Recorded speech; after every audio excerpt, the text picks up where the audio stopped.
Kadang sedih juga yo. Iya sih, berat. Cerita ini sedih. Itu seorang polisi loh. Iya. Bagaimana kita masyarakat awam, orang awam kalau berurusan sama polisi? Bagaimana gitu mencari keadilan kepada seorang polisi aja mati ditembak. Pelaku ataupun siapapun yang terlibat ini berusaha untuk menutupi. Jadi dari tim sus saja dilihat ada upaya untuk menghilangkan barang bukti, upaya sabotase terhadap alat bukti. Jadi alat bukti dihilangkan rekaman, terus membuat skenario seolah-olah Brigadir J ini adalah pelaku, padahal korban di sini. Tapi bagaimana kita mau percaya sama Irjen FS tentang boroknya Polri? Lah dia aja dari bicara pertama aja seolah-olah melakukan peristiwa yang nggak benar. Jadi kita patut mengatakan bahwa Irjen FS ini memang yang merusak citra kepolisian.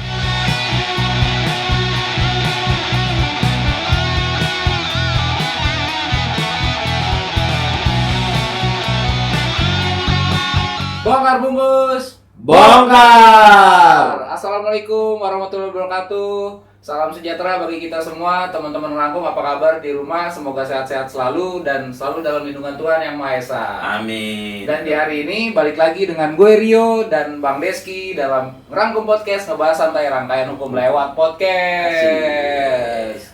Bang, apa kabar hari ini? Alhamdulillah hari ini semua berjalan dengan baik. Rencana untuk semua pekerjaan juga berjalan lancar. Memang lagi sibuk-sibuknya nih. Kita vakum ada kali 1 bulan bahkan lebih kali ya. Iya. Karena pertama tuh dari video terakhir yang kita posting, seminggu berikutnya kita mau shoot lagi. Lu sakit Bang.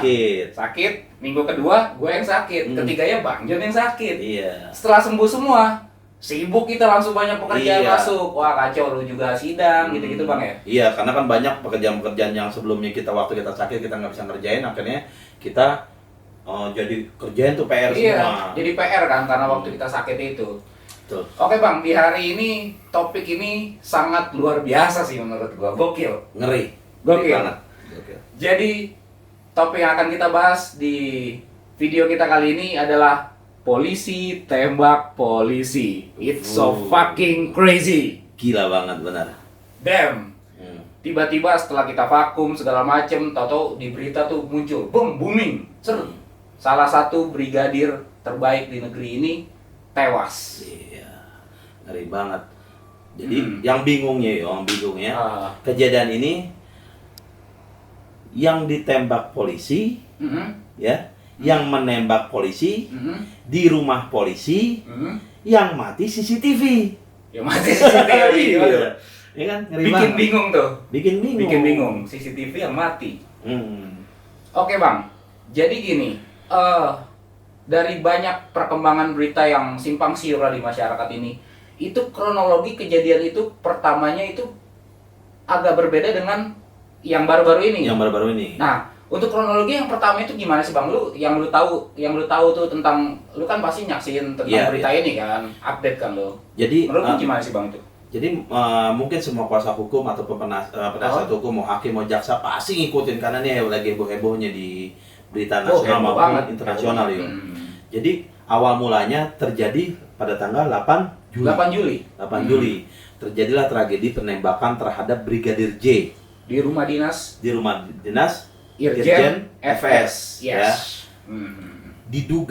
Yang diduga pada saat itu adalah Brigadir J melakukan pelecehan seksual terhadap Ibu P selaku istri dari Irjen FS. Ya, melakukan pelecehan seksual. Nah, pada saat kronologinya pada saat melakukan pelecehan seksual, nah Ibu FS ini Ibu FS ya kita Ibu PC teriak. Oh iya. Memanggil ajudan. Karena di rumah dinas itu biasanya ada ajudan di situ. Setiap jenderal itu pasti punya ajudan di rumahnya masing-masing. Nah, di situ kebetulan ada Baradae. Ya, disebut Baradae mendengar teriakan itu. Mendengar teriakan itu dia datanglah ke kamar dan yang gue tahu Baradae ini posisinya ada di lantai 2 rumah tersebut. Betul, lagi jaga. Yang namanya setahu gue ya, bahwa seorang ajudan itu jaganya di depan rumah. Iya. Jadi kok tiba-tiba ada di dalam ya kan. Dia dengar ada teriakan dari si PC yang diduga adalah istri dari FS. Ya, teriak, dia dengar, dia datang, ditanyalah ada apa. Tapi menurut keterangan waktu itu, justru pertanyaan yang dilontarkan oleh Brigadir E ini dibalas dengan tembakan. Dibalas langsung dengan tembakan, nggak kena. Terjadilah tembak menembak antara Brigadir J, almarhum Brigadir J dengan Barada E. Tembak menembak. Yang lebih anehnya adalah pada saat itu Brigadir J adalah notabene adalah profilnya dia seorang penembak jitu. Penembak jitu. Yes. Namanya penembak jitu udah jago dong. Udah jago yo, udah jago. Waktu gue pernah latihan nembak. Pelatih itu nembak itu tangan satu, merem pun kena. Iya. Nah, karena udah terlatih. Benar, karena sering. benar. Nah, Brigadir J ini ahli nembak. Dia dari 7 tembakan yang diarahkan kepada Baradae tidak satu pun yang kena. Ya. Nah, tapi balas tembakan dari dari Baradae ini justru 5 tembakan yang kena 7 lubang. Yang tembakan balasan dari Baradae ke Brigadir J. Iya. 5 tembakan tapi kena semua, bahkan ada 7 lubang dikatakan di situ. Nah, itu kan yang makin bingung. Sedangkan profil dari Baradae ini tidak ada riwayat dia sebagai penembak jitu, tapi simpang siur katanya dibilanglah Baradae memang mempunyai keahlian yang dikatakan oleh Kapolres Jakarta Selatan lah waktu itu. Ya, akhirnya ditutuplah kasus tersebut. Iya. Jadi setelah terkuak di media bahwa terjadi penembakan di rumah Irjen FS ini, mayatnya ditaruhlah di peti. Setelah dilakukan otopsi. Otopsi yang saya bingung adalah mencari dari mana ini kematiannya gitu loh. Jadi baru saat ini saya bisa mendengar bahwa seorang pelaku diotopsi. Otopsi itu biasanya dilakukan oleh korban. Untuk korban ya. Korban, misalnya korban ditemukan di pinggir jalan, itu diotopsi karena untuk mencari kematiannya karena apa. Iya, itu otopsi. Tapi baru kali ini pelaku kan udah jelas kalau pelakunya Brigadir J matinya karena ditembak. Ngapain lagi dia diotopsi kan kayak gitu. Oke, terjadi itu. Masuklah dia ke dalam peti mati, diantar ke rumah Brigadir J, keluarganya. Brigadir J diantar ke rumahnya. Seorang brigadir mati di rumah jenderal, diantar oleh pasukan nih. Di situ ada jenderal bintang 1. Brigjen. Pas pengantaran jenderal bintang 1, Brigjen. Dan beberapa polisi lainnya. Nah, di situ pada saat itu terjadilah polemik bahwa pihak keluarga ingin membuka peti. Iya. Benar. Nggak dikasih. Kan tuh rame tuh. Nggak dikasih kan. Tidak dikasih oleh pihak kepolisian. Betul. Malah makin bingung. Tapi yang namanya orang Batak, ini yang meninggal orang Batak loh yo. Iya, Huta Barat dia. Huta Barat, marganya Huta Barat. Yang meninggal orang Batak itu mungkin kalau yang meninggal bukan orang Batak, pada saat polisi nganter, peti jangan dibuka, nggak bakal dibuka itu. Iya. Karena takut, polisi semua. Ya kan?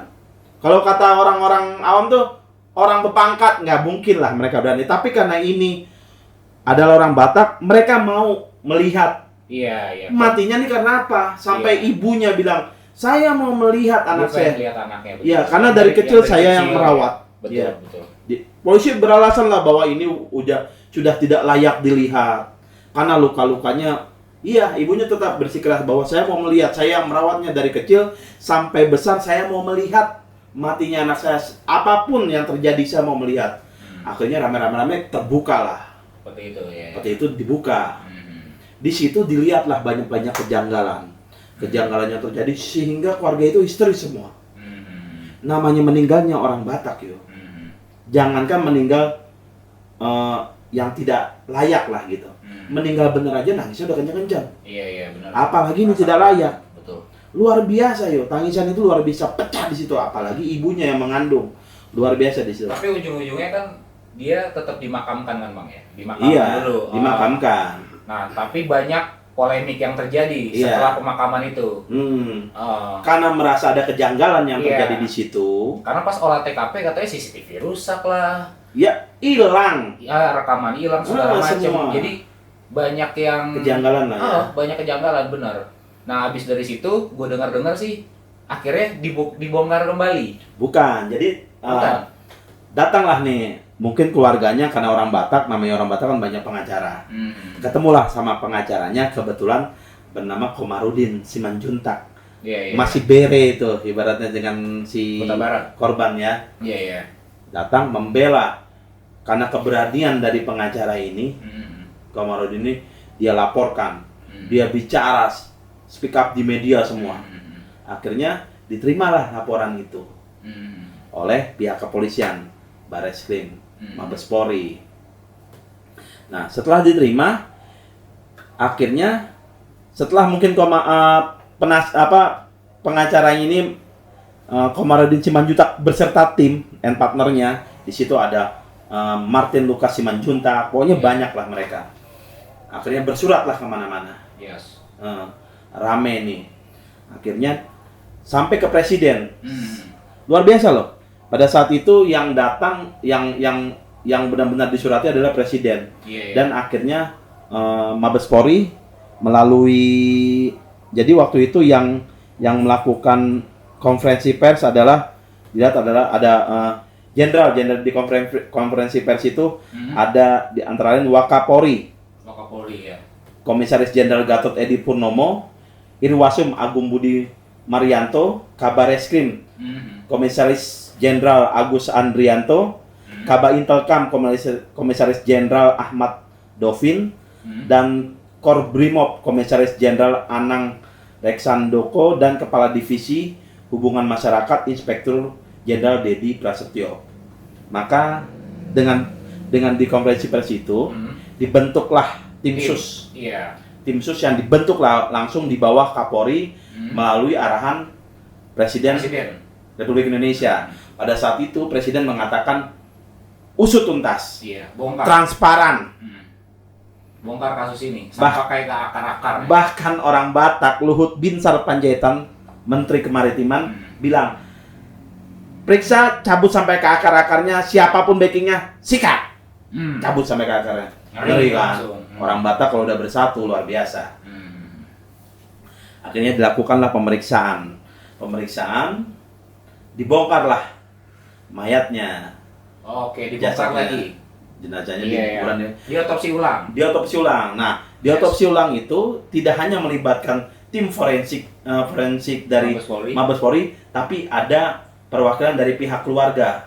Iya. Jadi dari dua pihak. Biar fair lah. Biar fair. Nah, pada saat pemeriksaan itu ditemukanlah banyak kejanggalan dari luka-luka korban. Salah satunya adalah terdapat temuan luka yang mulai dari luka lubang di bagian lengan kanan yang berada kurang lebih 15 cm dari puncak bahu. Terus ada selanjutnya lutut kaki kiri bagian dalam. Dan ada di lutut kaki di dalam sebelah kiri. Ada lagi di sisi kanan, sisi perut. Ada sayatan. Ada sayatan lebam dan tidak terlihat lagi saat otopsi. Karena kan sudah dikubur. Gue dengar juga dibilang ada yang bukan dibilang ya, tapi ada yang bilang bahwa otaknya itu berada di bagian perut atau dada gitu. Iya. Alasannya Irjen FS ini kan tembak menembak. Kalau tembak menembak dong nggak mungkin dong tembakan itu dari depan bisa di belakang. Jadi menurut forensik jadi semacam ada eksekusi di situ. Iya, finishing. Jadi benar-benar terjadi pembantaian di situ. Iya. Jadi ada tembakan. Bahkan juga katanya ada yang bilang tuh sayatan juga ada. Iya. Jadi ada di lengan, di luka juga. Bolong loh yo. Terus jari katanya. Iya, jari ada yang hilang. Terus tembakan dari belakang kepala tembus ke hidung. Iya, betul. Nah, yang lucunya lagi ditutupin yo. Ditutupin, luka itu ditutup. Biasanya kalau di otopsi dijahit. luka itu dijahit. Ini hanya semacam lem Dilem, ya. Lem. Jadi mau terlihat bahwa ini tidak terjadi luka, Penembakan, iya iya. penembakan. Karena kan ada rambut apa. Jadi kalau seandainya dibuka ya nggak kelihatan kalau Iya. ini ada luka tembus sampai ke hidung, Bagian hidung, Hmm. pokoknya bagian wajah. bagian Depan, wajah. Iya. Katanya tembak menembak. Kok bisa tembak tembus dari belakang? Tuh tembakan itu dari belakang ya. Iya, iya. Jadi benar-benar dieksekusi nih. Iya, iya. Yes, Untuk aneh. finishing, iya. Iya. Hmm. Benar-benar nih bukan terjadi seperti hal yang pertama tadi. Terjadi tembak menembak. Nah, di situ tim sus setelah menemukan kejadian itu, maka diperiksa kembali. Periksa kembali kejadian itu. Iya. Pemeriksaan itu dimulai dari Barada E. Hmm. Barada E ini dimintain keterangan. Yang awalnya yang lebih Dari gini Bang, sekarang itu update informasi ya Bang ya. Hmm? Kemarin juga Kapolri udah rilis di kantornya ya. Ya. Dia press conference sudah ditetapkan 4 tersangka. 4 tersangka.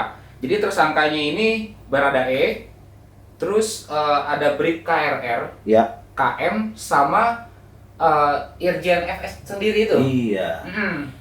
Nah ternyata ceritanya beda lagi nih. Beda lagi. Karena menurut Dari cerita yang kronologi pertama itu. iya, jadi Makin simpang siur kan? tuh makin berbeda dari awal sampai yang sekarang. Iya, iya. Jadi itu hasil pengembangan dari pihak kepolisian beserta Gue juga lihat rekaman CCTV-nya. Iya, sekarang kebuka semua rekaman Iya. CCTV yang tadinya Jadi, hilang. yang dipakai itu rekaman CCTV di rumah, bukan di rumah dinas nih. Iya, Di rumah transit. rumah pertamanya si Iya. FS ini. Nah, Terus sama CCTV di tetangganya di jalan segala macam iya. dipakai semua tuh. Jadi kelihatan lah di situ. Ah, Jadi pihak kepolisian menetapkan 5 tersangka, 4 tersangka itu. Yang pertama adalah Irjen FS. Pertama RR dulu, RR Brika FR iya ya. itu turut serta membantu menyaksikan penembakan terhadap Dia korban. terus, iya. Sekarang Sama terbalik. berarti sama kayak KM itu. Iya. Dia terus, iya. Jadi kalau Baradae diduga telah melakukan penembakan terhadap Iya, iya. korban. Korban ini dalam hal ini ada Hmm. Brigadir J. Terus KM turut serta membantu dan menyaksikan penembakan terhadap Brigadir J. Nah, Irjen FS adalah menyuruh melakukan membuat skenario seolah-olah ini adalah terjadinya tembak menembak di rumahnya dan terjadinya berarti Irjen FS itu Dalang. sebagai dalangnya. dalangnya. Ah. Bayangin kalau luar biasa ya, dalangnya adalah orang paling tertinggi, orang yang mestinya. Jadi kalau Kadif Propam itu Propam itu aturan dia polisinya polisi. iya, polisinya polisi. Jadi setiap pencari keadilan, Propam itu adalah pintu terakhir, gerbang terakhir orang mencari keadilan. Kalau tidak dapat keadilan di pihak kepolisian, maka dia bisa melaporkan di Propam. Nah, kalau Propamnya sendiri melakukan kejahatan, Iya. bagaimana sampai pengacara dari Brigadir J ini minta perlindungan. Yang Sampai ke lucunya, TNI. iya minta perlindungan kepada TNI. Dalam hal ini minta perlindungan dari TNI Angkatan Darat, TNI Angkatan Laut, dan TNI Angkatan Udara. Iya. Karena sudah tidak percaya lagi dengan pihak kepolisian. Nah, dalam pengembangan dari tim khusus itu, maka dikenakanlah pasal dari 4 orang. Enggak, gini Bang, yang kedua ini kronologinya gimana lagi? Nah, kalau kronologinya Kan adalah yang gue dengar Baradae udah buka suara, dia bilang saya berani buka suara asalkan saya juga dilindungi gitu. Dia minta suaka lah, ya kan? Nah baru setelah pemeriksaan beda lagi kronologi pertama sama yang kedua ini. Kalau yang kedua ini dari penglihatan lu nih, lu sering nonton berita itu kayak gimana Bang ya? Nah, kalau dari berita yang berkembang adalah ternyata tidak terjadi tembak menembak. Iya. Jadi awal mulanya adalah Gue juga nonton sih, cuma ya ada beberapa hal yang gue tahu. ya, jadi kejadian ini bermula dari pada saat Brigadir J, dan ini menurut keterangan dari yang didapat dari Irjen FS Oh iya. melalui pada saat di BAP. Ditanyalah bahwa telah terjadi pelecehan. Nah, yang merusak harkat dan martabat dari FS. Yang dalam hal ini adalah istri dari FS. Jadi FS. ibu P, PC. Ya, Ibu P ini. Nah, maka dari itu karena dia emosi, dia pulang duluan. Setelah dari Magelang itu dia pulang duluan nih. Maka diaturlah rencana untuk melakukan seolah-olah mau membuat rencana kayak awal tadi yo. Iya. Dibikinlah itu. Dibuatlah skenario. Dibuat skenario, dilakukan penembakan, dan yang melakukan 3 orang tadi. Yes. Ya, 3 orang tadi atas perintah dari Irjen FS. Jadi di situ bukan terjadi tembak menembak, tapi terjadi pembantaian.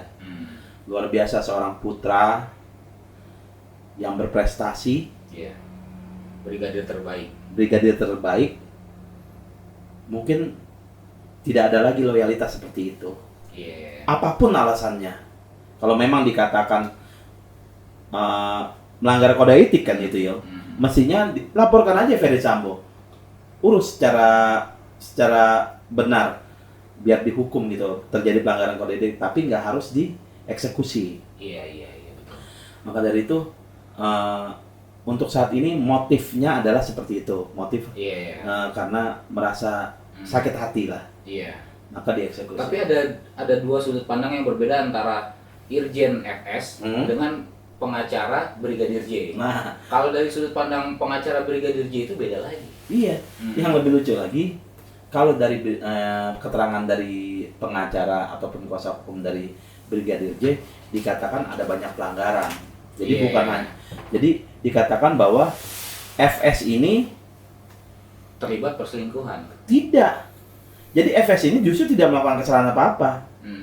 Jadi Brigadir J ini ditanyalah oleh FS, oleh P, istri dari FS. Ditanya, Bapak ini gimana? Ya, ini menurut pengacaranya ya, keterangan dari pengacaranya bahwa terjadilah perselingkuhan dengan perempuan cantik. Iya, Jenderal FS dengan ada perselingkuhan dengan perempuan cantik. Dan perempuan itu dari kepolisian juga, dari kepolisian juga. Di Magelang itu terjadilah nangis dari ibu. Nah, mungkin karena Ferdy Sambo kesal, dia pulang duluan, maka disiapkanlah untuk eksekusi. Iya. Selain itu juga informasi dari pengacaranya ada bisnis ilegal. Iya, ada bisnis sabu. Jadi tata pengelolaan sabu-sabu, sabu tuh perjudian online dan juga bisnis-bisnis lain. Miras segala macam. Yang diceritakan lah, makanya Ferdy Sambo merasa terancam. Iya. Selain itu juga squad tim lama, kata pengacaranya, squad tim lama menyalahkan Brigadir J, kenapa lo cerita-cerita gitu sama Ibu P. Dengan itu kan Ibu P jadi sedih. Iya. Nah, dilakukanlah pengancaman. Pengancaman yang dilakukan oleh squad lama ataupun siapapun juga di kepolisian. Gue dengar tuh yang dibilang kalau naik ke atas.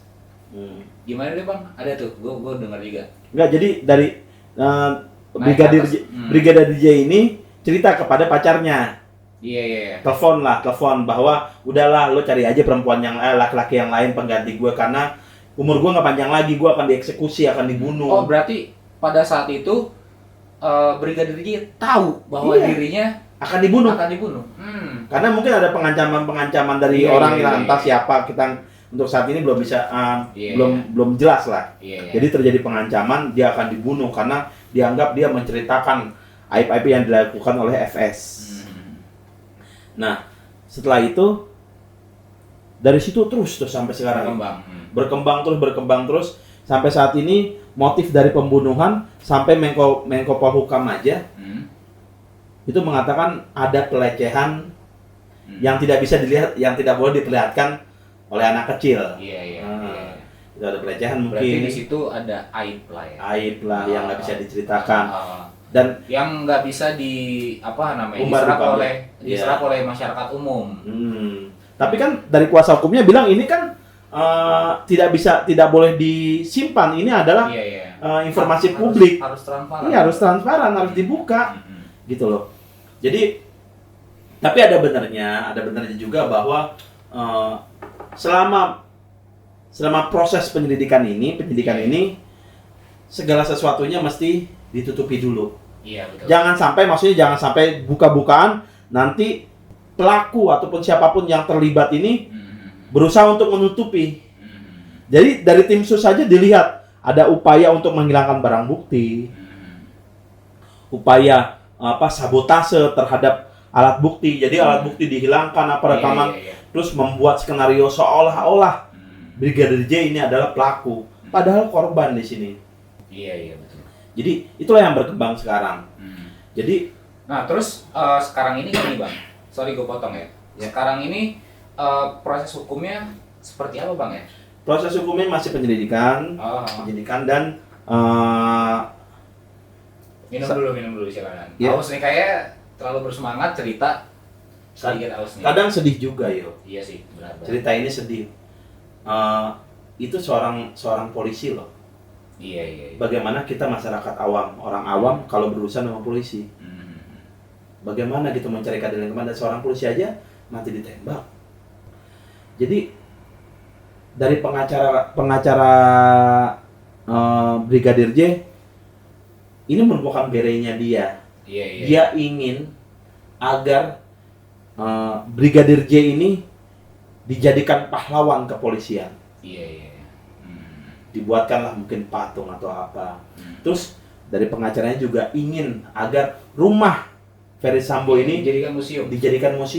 Museum terjadinya. Iya, agar kedepannya kepolisian itu mengingat ada tragedi yang cukup memprihatinkan sih.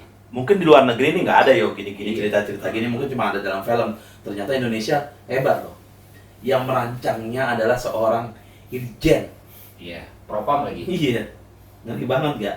Saya kira cuma ada di TV-TV, ternyata nih ada di dunia nyata. Luar biasa nih kalau dibikin film yo, seru yo. Benar sih. Iya. Tapi sutradara dari Amerika, dari luar negeri lah gitu. Luar biasa terjadi ini. Nah, untuk para tersangka ini akhirnya dari apa? 50 berapa ya? Sekitar 50 personil. Oh iya, gue dengar ada juga pihak-pihak yang membantu ya Bang ya? Iya. Dan mereka melanggar kode etik dari kepolisian. Iya, dari 56 personil TNI yang dilakukan pemeriksaan. Polisi kali, bukan TNI. Polisi. Polisi. Ada 31 personil yang diduga melakukan pelanggaran kode etik. Makanya ada yang dicopot tuh. Ada yang dicopot? Maksudnya dicopot jabatannya, akhirnya masuk ke Yanma. Salah satunya yang speak up paling pertama itu Kapolres Jakarta Selatan. Iya. Itu kena tuh. Jadi dipanggil tuh Kapolres dari awal. Dari awal mungkin pemufakatan jahat lah di situ, nggak tahu lah terjadi kan. Udah jelas tuh pemufakatan jahat. Kenapa? Dia nggak tahu gitu, dia nggak bisa ceritakan sampai 3 hari loh ya setelah pembunuhan ini 3 hari baru rilis. Kan luar biasa, bingungnya kita kan. Mestinya hari itu terjadi pembunuhan, hari itu dong press release. Nah, di situ ada 31 personil diduga melakukan pelanggaran.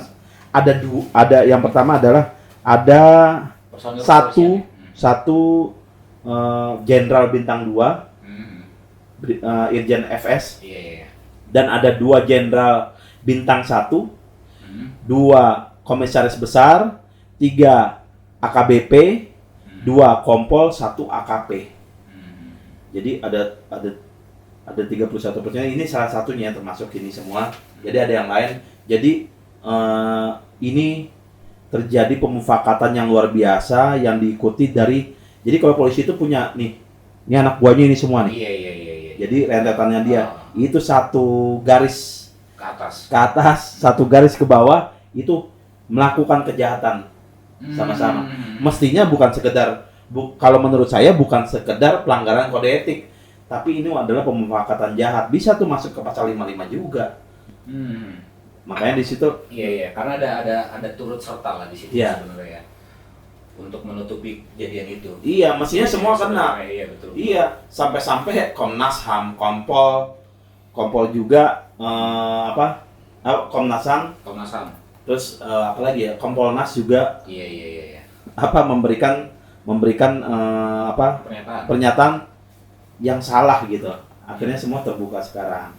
Nah, sekarang dari rangkaian peristiwa hukum yang terjadi itu, maka untuk saat ini dikenakanlah sangkaan kepada mereka itu pasal 338, 340, 338. Ini pasal yang menjerat para pelaku. Iya, pasal yang Pelaku ini. 4 pelaku ini. Dan itu berbeda-beda, Bang. Ya berbeda-beda tergantung tergantung ke ikut sertanya sejauh mana gitu loh. Iya. Jadi untuk pasal Ikut sertaannya ya. Iya. Betul. Untuk pasalnya tuh dulu sebentar. Kadang-kadang gini Mio. Kita udah tahu yang pertama adalah 340 subsidiar 338 jungto pasal 55 pasal 56 KUHP.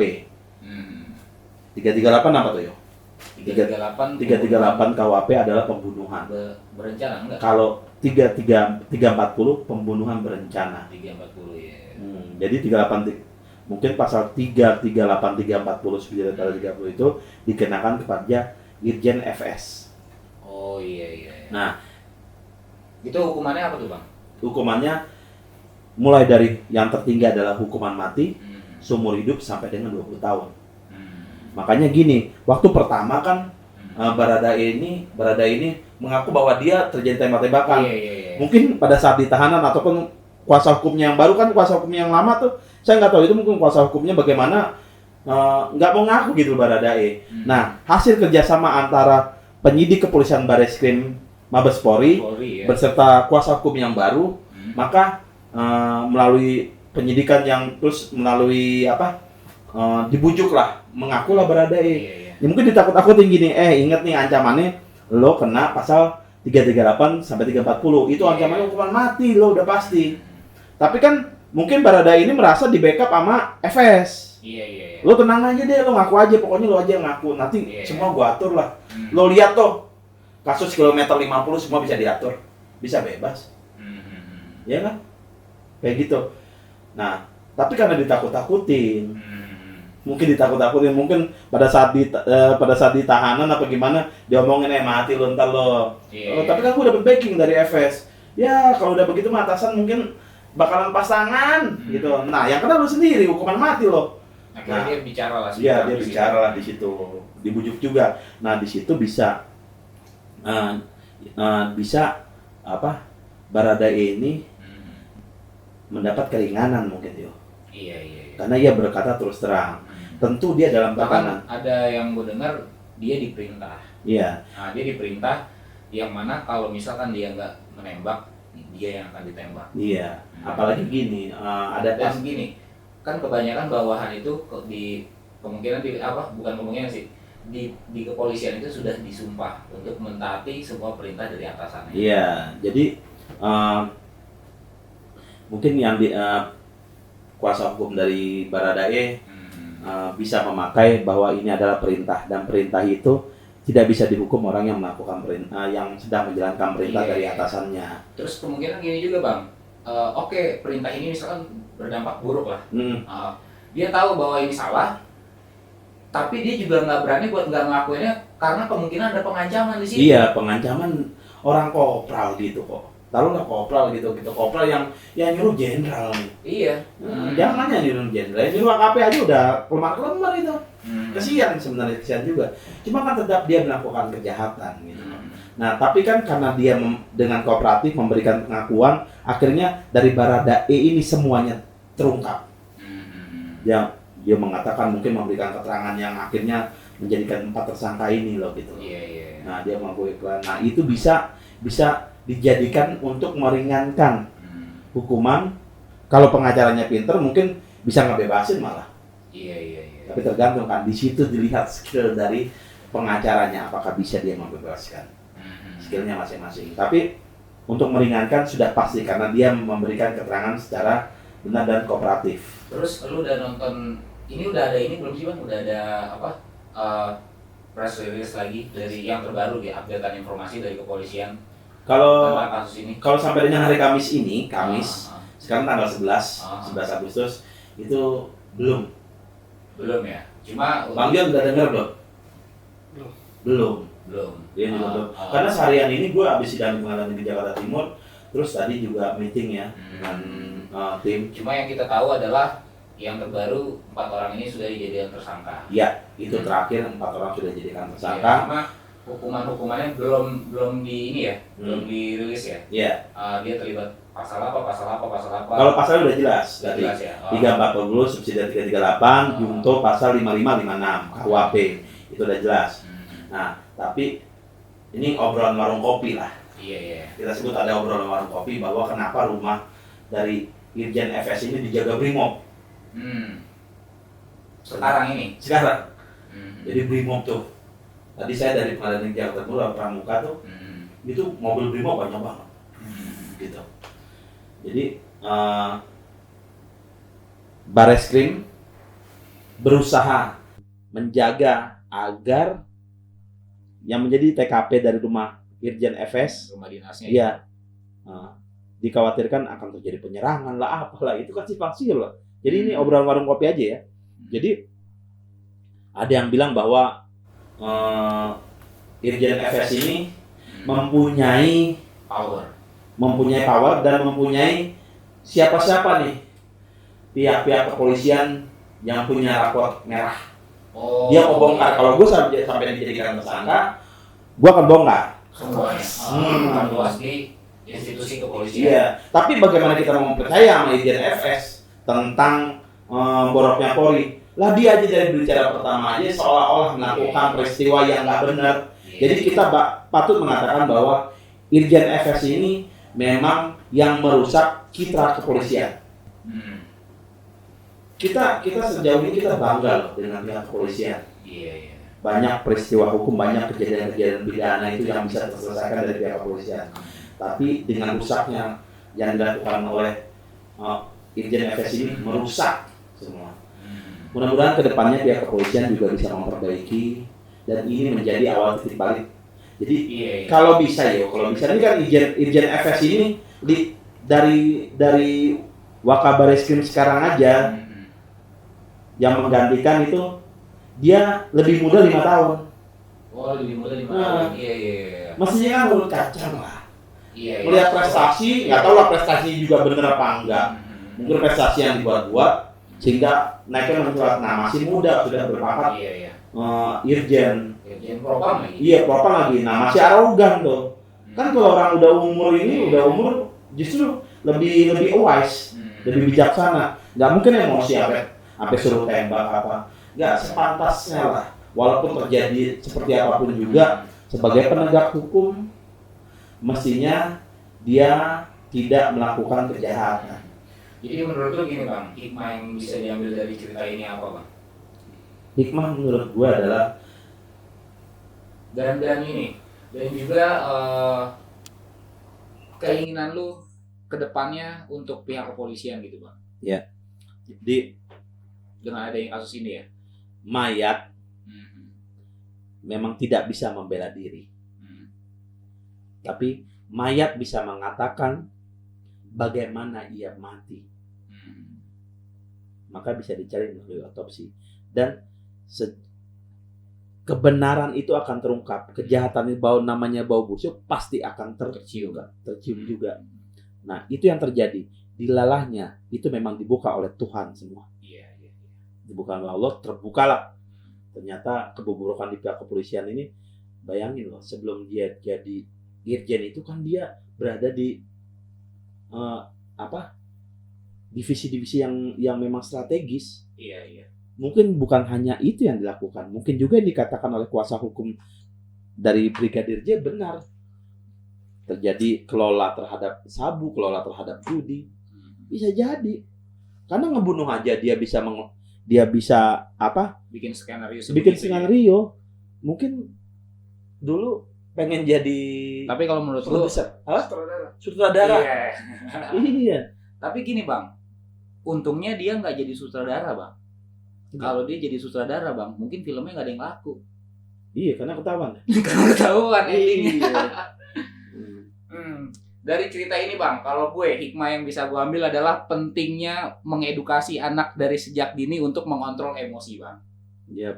Iya, karena jangan sampai ketika dia udah jadi jenderal merepotkan satu negara. Iya loh. Ini memang Pentingnya buat ngontrol emosi diri segala macam, penting banget. iya. Jadi jangan sampai kalau dia jadi Jadi, jenderal tuh bisa bikin repot satu namanya negara. emosi akan menghancurkanmu. Maka kendalikan emosi, manajemen emosi itu harus Iya. diatur. Untuk orang-orang berpendidikan, tahan tuh emosi. Kalau mungkin orang-orang tidak berpendidikan, wajar lah emosi. Ini orang lulus akpol itu lulusan yang memang terpilih gitu, orang-orang pintar. Tapi kok bisa masih emosi? Dan patut disayangkan juga sih Bang, kayak Brigadir J ini kan dia pintar ya, pintar, loyalitas, Betul. terus juga putra terbaik mungkin di daerahnya, Iya. putra terbaik yang kita punya bangsa Indonesia, dibunuh dengan cara yang kayak gini tuh wow gitu. Iya. Bayangin loh, Disayangkan banget sih.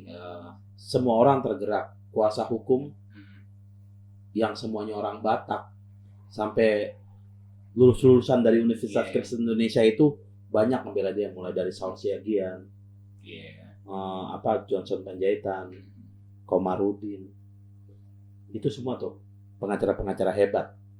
Jadi karena mereka semua terbongkar, dan banyak pengacara-pengacara lain. Tapi emang kasus ini gila sih. Jadi segala aspek tuh emang karena viral Bang ya. Segala aspek tuh membicarakan kasus ini. Membicarakan kasus ini. Dari mulai orang awam sampai dengan para pejabat.